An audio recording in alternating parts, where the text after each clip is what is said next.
Nou, Monique. Ja. Wat zie je er prachtig uit. Raffen, de wilde beesten. Kom uit je zwembad. De rest op bouwen.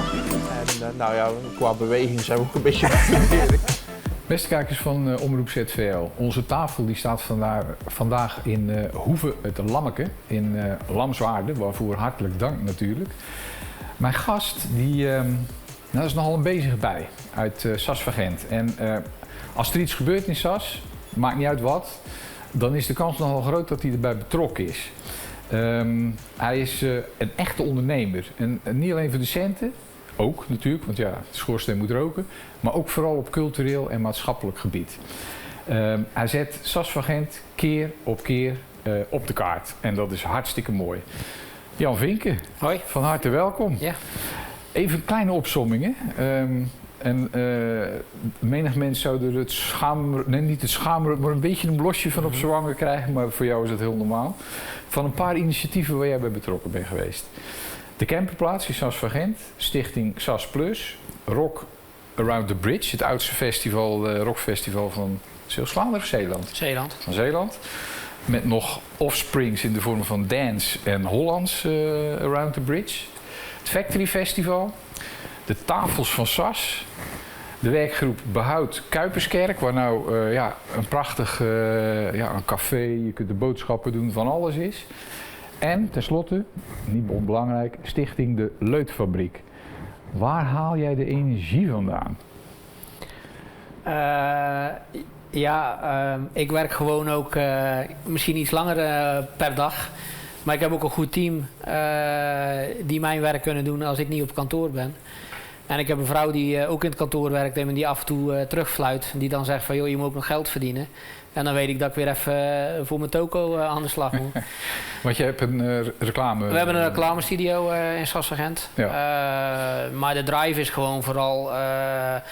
kijk, als je goed woont, kan je ook goed werken. En goed wonen is als er dingen gebeuren. Dus dat is een van mijn belangrijkste drive om SAS van Gent levendig te houden. Omdat ik daar graag woon. En ook graag werk. Dus, ja. En even, want je zei het even tussen neus en lippen door. Ik werk misschien wat meer dan een ander. Hoeveel uur per dag stop jij in werk en vrijwilligerswerk? Dat is tussen 9 en 9 ongeveer. Ik ben niet zo'n vroege opstaander, dus... Oké, maar toch? Ja. Tussen 9 en 9. Ja. Goed. Hey, ik wil het vandaag vooral met jou hebben over de Leutfabriek. Jullie noemen het zelfs de leutigste fabriek van Zeeuws-Vlaanderen. Kun je in een paar zinnen schetsen wat de Leutfabriek is? Ja, de Leutfabriek is een voormalig fabriekscomplex. Wat eigenlijk, er zit een hele verhaal tussen, maar wat nou uitgegroeid is tot een groot gebouw voor verenigingen en personen die daar hun hobby willen uitoefenen. Dus dat gaat van carnavalsverenigingen waar het eigenlijk om begonnen is. Die zochten een plekje om te bouwen? Plek, tot popbands, tot kunstenaars, tot de heemkundige kring die daar een informatiecentrum heeft. Tot een fietsenmaker die in vrije tijd fietsen repareert voor mensen. Tot een grote evenementenlocatie waar we Factory Festival kunnen houden of een 90s party. Het is een complex van 11.000 vierkante meter wat bruist. En we zeggen wel eens de leutigste fabriek van Zeeuws-Vlaanderen. Ik denk zelf dat ons gebied veel groter is het Zeeland en een stukje van Vlaanderen. We hebben popbands zitten die bij ons huren. Er komen er van de overkant. Maar er komen er ook uit de regio Gent die hun eigen oefenruimte daar hebben. Oké, want oefenruimte is kennelijk schaars op die andere plekken. Dus, schaars en duur. Ja, oké. Ja. En jullie bieden ruimte en misschien voor een schappelijke prijs? Voor een schappelijkere prijs als we bijvoorbeeld in de regio Gent rekenen. Ik beoefen ook graag mijn hobby's en ik weet dat het allemaal geld kost. Dus je probeert daar ook wel een leuke middenmoot in te vinden. Dat iedereen zijn hobby kan beoefenen, zeg maar. Ja, juist. Even voor de mensen die SAS van Gent nog niet zo goed kennen. Vroeger zat dat de Vlaanderenhal, hè? Ja, en de sporthal. En de sporthal en het stadskantoor volgens mij ook nog van SAS van Gent. Ja. De Vlaanderenhal, daar heb ik mijn eerste grote concert meegemaakt. Daar heb ik herinneringen aan. Ja. En in mijn ogen, het is een joekel van een gebouw. Ja. Het is ook best al een oud gebouw. Hoe oud is het eigenlijk? Ik ga er een jaar naast zitten, maar ik dacht in 2027 staat de oorsprong, het oude gebouw, deel 100 jaar staat het dan. 100 jaar maar Ja. liefst. Oké. En dat was toen echt de fabriek, neem ik aan. Dat was toen een textielfabriek, Oké. Scheldetex. En dat, de bekende fabriek van Eddie Wally was het, waar die achter het weefgetouw stond. Dus, oké. ja. Oh, dat is wel een mooie Ja, link. ja. Heeft u nog een speciaal plekje ergens dat Nee, die geëerd wordt? nee, we hebben wel sinds vorig jaar samen met de Heemkundige Kring in het plantsoen voor ons staan er 4 infozuilen over de fabriek, dus over de leutfabriek.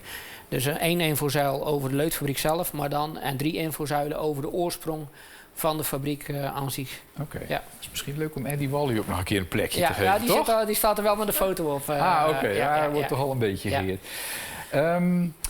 Je hebt inmiddels, las ik op jullie site, meer dan 500 gebruikers. 500? En dan bedoel ik niet dat 500 mensen zijn in totaal. Nee, dat zijn 500 los. Dus 500 bands, gezelschappen, stichtingen. Nee, 500 sleutelhouders zijn dat. Oké. Dus we hebben een sleutelsysteem en daar zitten pasjes aan. En dan hebben we meer dan 500 pasjes in omloop. Maar dat betekent soms ook dat 1 band heeft misschien maar 2 pasjes. Terwijl ze met z'n 5 of 6 zijn. Dus je hebt 500 huurders die gebruik maken, Ja, meer of meer ja. van de ruimtes. Van de ruimtes. Ja.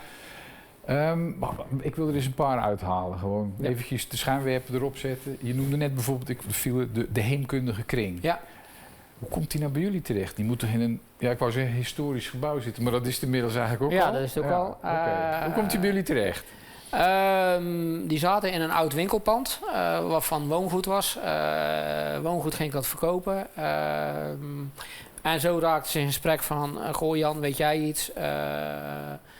Wij hadden een ruimte waarvan wij niet tevreden waren hoe die gebruikt werd. Want we wilden echt in het oude stadskantoor willen we echt ruring hebben, dus loop. En dat er activiteiten zijn. Dus we zijn met die huurster in gesprek gegaan van joh, ja, jij gebruikt het nou als een veredelde opslag. Dat vinden we zonde van deze ruimte. Dus we willen een ander iets voor jou verzinnen hebben, voor hun iets anders verzonnen. En toen zijn we met de Heemkundige Kring gaan kijken van goh, ja, wat wil je eigenlijk? Ze wilden een vergaderruimte, ze wilden eigenlijk een informatiecentrum hebben. Ze wilden laten zien wat ze Laten hadden. zien wat ze hadden. En zo zijn ze eigenlijk bij ons binnengekomen. En ze zijn ook heel actief. En dat is het leuke eraan, is dat ze bepaalde openingstijden hebben. En dat mensen bij hun op de koffie kunnen komen, dingen kunnen vragen, dingen kunnen brengen. En ja, het is gewoon een winst, een dikke plus weer voor ons. Dat er weer loop is en die bepaalde dagen, dat er mensen echt actief bezig zijn. En dat stimuleren jullie dan ook eigenlijk wel een beetje om dat zo te doen? Ja. Oké. Dus dat oude stadskantoor ligt echt wel onder de aandacht bij ons. Er zijn huurders van dag 1. Maar die zie je niet meer zoveel, want die gebruiken het meer als opslag. En daar willen we eigenlijk wel een beetje vanaf dat daar gewoon echt actieve huurders zijn. Maak er een expositieruimte van, bijvoorbeeld. Bijvoorbeeld. Doe iets met wat je... Doe iets met wat je... Doe als je kunstenaar bent, doe workshops of zulke soort dingen. Oké. Noem maar eens een andere gebruiker die tot de verbeelding spreekt. Een verbruiker waar ik eigenlijk niet blij mee ben. Maar ik ben wel blij dat ze bij ons zitten. Maar we hebben het nodig schijnbaar in Nederland. En dat is de Voedselbank Zeeuws-Vlaanderen. Dat is mijn inleiding dan. Maar als uitgiftepunt hebben we hun in samenspraak van... Goh, die kwamen met diezelfde vraag. We zoeken in Sassegent een makkelijk bereikbare locatie. En zo zijn we eigenlijk in gesprek mee gegaan en hebben we voor hun een ruimte zelfs ingericht. Dat er een makkelijke routing in zit. En zo is dat dus een noodgedwongen gebruiker. En ze zorgen wel voor roering. Nee, maar dat is wel een heel belangrijke maatschappelijke functie dus ook. Ja. Hey, en ik hoorde jou ook popbeentjes noemen. Ja. Die zitten in het oude stadskantoor. Oude stadskantoor, ja. Nou weet ik van stadskantoren dat allemaal niet zo super geïsoleerd is. Dus als die tegen elkaar gaan die battelen voortdurend tegen elkaar? Ja, de hardste die wint, hè? Nee, daar daar waren wij ook eerst bang voor. Maar dat is toch wel een natuurlijke flow geweest. Is dat...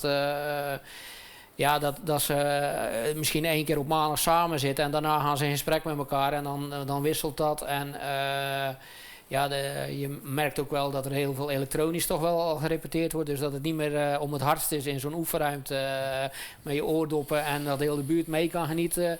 Ja, dat zie je ook wel al veranderen. Dus dat is ook wel al een bewustzijn. Ja, en tot op heden hebben we nog maar 1 keer problemen gehad omdat we een hardrockband naast een dweilband hadden gezet. Ja, en dat matchte niet helemaal. Oké. Maar dan hebben we intern een verhuizing kunnen doen en dan Dat lost zich dan dat ook lost weer zich op. ook weer op. Ja. Ja. Jullie, als je goed on speaking terms bent met iedereen, dan... Ja. Ja. Ik vind trouwens wel een heel inspirerend model.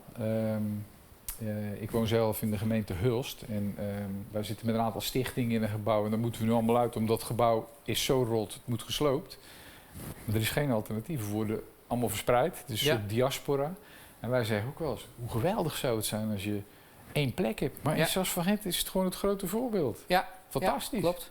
Ja. Het klinkt als een succes, hè? Ja, het is ook, we mogen ook wel spreken van een succes. Wat is het geheim?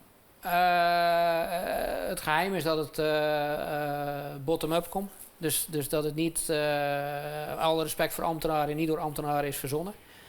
Het komt uit mijn dikke kop, zeg ik wel eens. En ja, als je maar creatief bent en een goed bedrijfsplan maakt, dat ligt er wel aan de grondslag. Er is wel een kostenbatenanalyse plus-min gedaan. En een van onze eisen was dat het pand in eigendom kwam. Dus wij alles...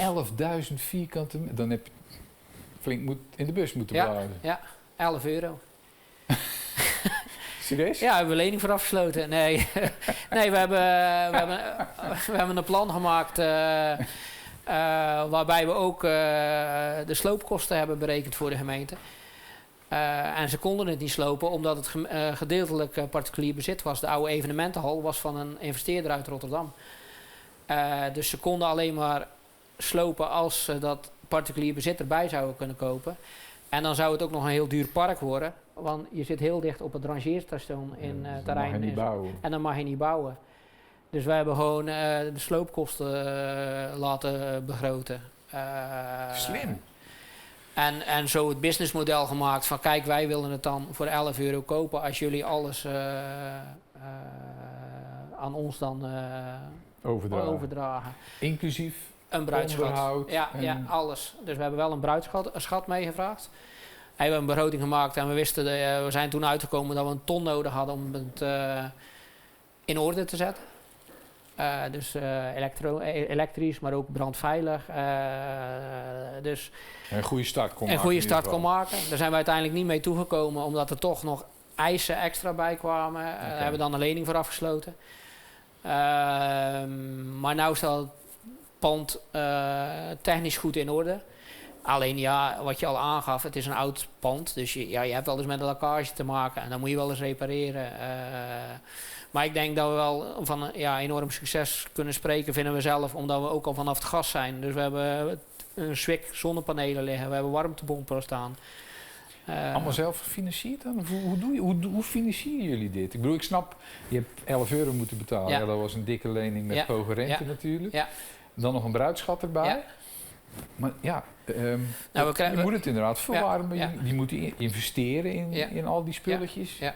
Ja. Hoe doe je dat, joh? Nou, we krijgen ook een vaste subsidie van de gemeente voor de vaste kosten. Maar ook voor de WOZ, want ja, het is eigendom. Dus je krijgt ook nog een WOZ-aanslag over een redelijk complex. Dus die subsidie is eigenlijk broekzak, vestzak. Terug naar de gemeente. Ja. Verder hebben we met fondsen, ook met een bank, die kwamen met een vraag van... als je zonnepanelen wil, wij betalen de helft. Je moest alleen heel veel stemmen, je moest die wedstrijd zien te winnen. Ja, nou ben ik daar redelijk handig in. Okay. En hun hadden niet verwacht dat wij 140 zonnepanelen wilden. Dus daarmee heb je al een flink bedrag binnen voor die zonnepanelen te laten leggen. En dan hebben we andere fondsen aangeschreven die ons al jaren steunen. En die hebben daar ook weer in geparticipeerd. En zo... Ja, als ik het zo hoor, is het vooral inderdaad heel veel creativiteit, dingen aan elkaar knopen die anderen niet aan elkaar knopen. Puzzelen. En geniale vondst in de zin van, ja jongens, als je moet slopen, weet je wat dat kost. Ja. En dan kun je gaan rekenen. Ja. Dus, nou wil ik nog één dingetje met je bespreken, want ik zag dat jullie op de site, dat jullie ook bezig zijn met een leutmuseum. Ja. Vertel. Nou ook vanuit de Heemkundige Kring. Theo Seniel is er heel betrokken en die een paar jaar terug een heel mooi verhaal over Stadsvergent als carnavalstad.